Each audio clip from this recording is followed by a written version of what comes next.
espero que podamos hacer algunas otras actividades también sobre temas de interés nacional como el que ahora se plantea.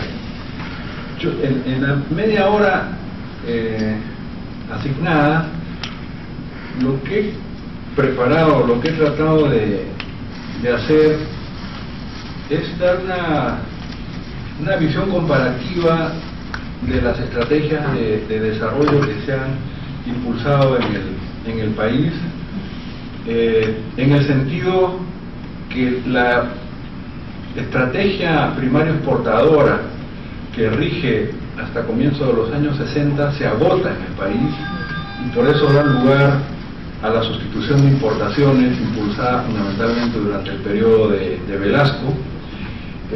La crisis de esta estrategia da lugar a la sustitución por una política neoliberal de los años 80 y la estrategia del consenso de Washington, estrategia que fracasa, y ahora se está discutiendo cómo replantear nuevas alternativas de opciones.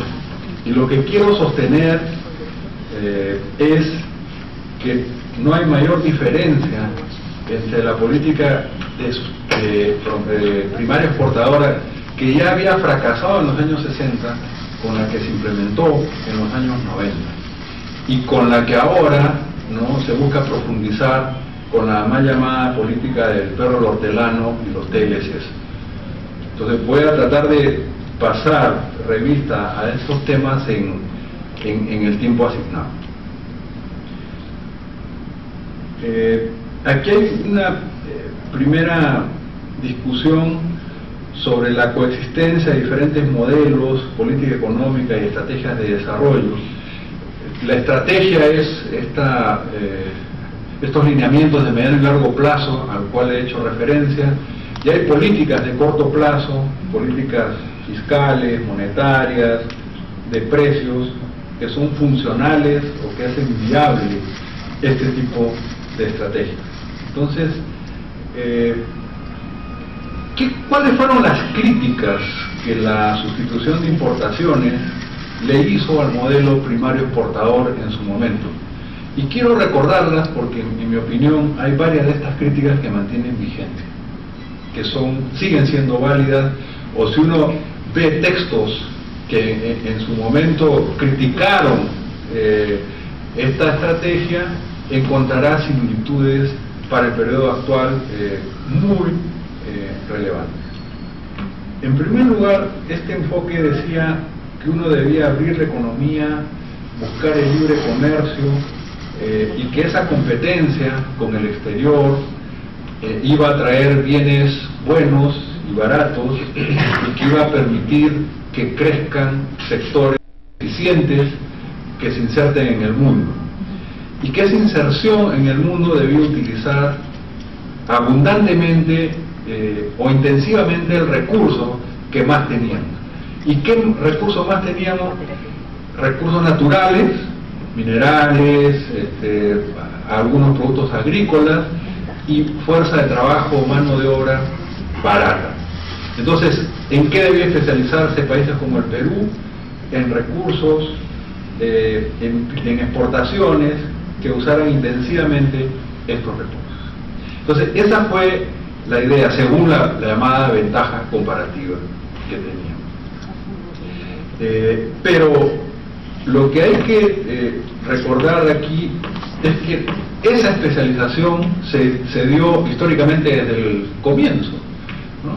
Esa exportación de materias primas no ha tenido 10, 20 años, ha tenido siglos, y en realidad viene desde el periodo colonial, donde la inserción en la economía mundial como exportadores de minerales y de materias primas no se alteró sustancialmente en los siglos posteriores. Y ese tipo de inserción no llevó al desarrollo ni a nuestro país ni a otros países de América Latina. Y en estos momentos, aún aquellos que plantean las bondades de la estrategia exportadora reconocen que no es la intensiva en exportación de piedras o minerales, sino la intensiva en capital humano, en conocimiento, en tecnología, esa que tiene efectos importantes y que permite desarrollar a los países, sean bienes o sean servicios. Pero esa estrategia no funcionó antes ni funcionó ahora. En segundo lugar, que al ser una estrategia donde los precios internacionales de esos bienes que se exportan, principalmente minerales, dependen del mercado internacional, se producían deterioro de los términos de intercambio. Estos precios, había momentos en que estaban bien, pero en muchos otros había caída de precios, por la forma en que se demandaba internacionalmente, porque el progreso técnico no se difundía al conjunto de los países. Este tema que Previs llamó la atención desde el año 49, ¿no?, es algo que se ha mantenido. ¿Y eso qué significa? Que solo había un sector de la economía que proveía divisas, que era el que exportaba mineral. Pero para el resto había que importar. Entonces la economía se hacía adicta a las divisas. Necesitaba divisas para insumos, para bienes, para alimentos, para todos los productos que no se producían localmente. Y entonces, cuando la economía crecía, se requería comprar más recursos al exterior. Y las divisas solo las generaba este sector primario y no alcanzaba para abastecer esta compra. Entonces, esas divisas se acababan y entrábamos en una crisis del sector externo, la crisis de balance de pagos. Se acababan las divisas, se recesaba la economía, había una gran devaluación, había desempleo, y entonces lo que se decía es: vamos a hacer que funcione la economía hasta las divisas que tenemos disponibles, o sea, hasta las divisas que las exportaciones mineras garanticen o permitan. Y entonces la salida era receso de la economía, generó mayor desempleo, a través de ese mayor desempleo disminuyen las importaciones y por lo tanto el gasto de dólares y de divisas, y volvía a empezar el ciclo. Entonces era un ciclo, crecía mientras tenía divisas, se acababan, entrábamos a crisis, recesaba la economía para volver a tener divisas y tenía que empezar de nuevo el crecimiento. Eso era en el sector real, en el sector de bienes. A esto se añadió la dimensión financiera en los años 80 con el problema de la deuda externa. Entonces, al ciclo que era repetitivo, que era estructural de crisis de balance de pagos, por factor comercial de bienes, de deterioro de términos de intercambio, se añadió el tema del pago de intereses de la deuda, ¿no?, que también llevaba o agudizaba el problema de la balanza de pagos. Entonces, al problema comercial se sumó el problema financiero.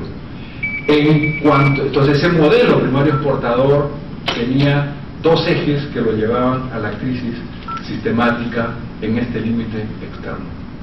En tercer lugar, había una heterogeneidad estructural, en el sentido de que productividades diferentes, sectores diferentes, que donde llegaba la alta productividad eran en estos sectores primarios o en algún sector de grandes empresas, los ingenios azucareros y otros, pero esto no se difundía al conjunto de la economía y el crecimiento se concentraba en esos pocos sectores, en lo que también se denominaba en algún momento la economía de enclave, en el sentido de que buena parte de los insumos, de los bienes de capital, todo lo que se necesitaba se importaba y acá se usaba solo la mano de obra. Entonces, ¿qué efecto multiplicador ponía a tener una estrategia primario exportadora basada en el capital extranjero?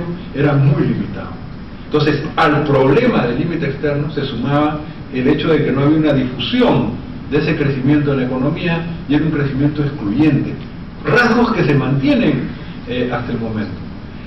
La minería daba divisas, pero no daba empleo, ni antes ni hoy. Por lo tanto, los que estaban en la minería y en los sectores de alta productividad tenían altos ingresos y tenían empleo, pero el resto no lo tenían.